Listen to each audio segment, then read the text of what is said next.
பெண்ணை கொன்று புதைத்து அதற்கு மேல் அடுப்பை எரியூட்டி சமைத்து சாப்பிட்ட குடும்பம்.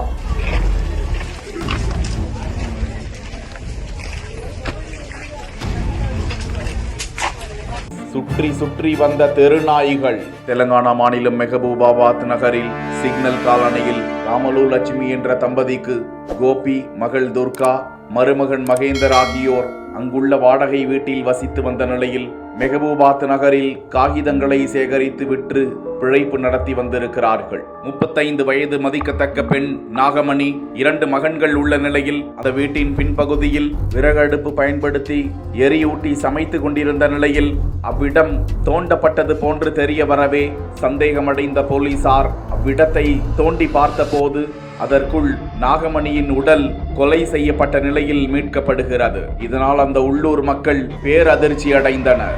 ఈ కాలనీ పెద్ద మనిషి దండ వెంకన్న ఇట్లా మీ ఇంట్లో వాళ్ళని చంపి పెట్టిర్రు, నువ్వు రావాలని నాకు ఫోన్ చేసిండు. ஆனால் போலீஸ் வருவதற்கு முன்பாகவே கோபி, அவரது தாய், தந்தை, தங்கை மற்றும் மாப்பிள்ளை ஆகியோர் தலைமறைவாகிவிட்டனர். போலீசார் அவர்களை தீவிரமாக தேடி வருகிறார்கள்.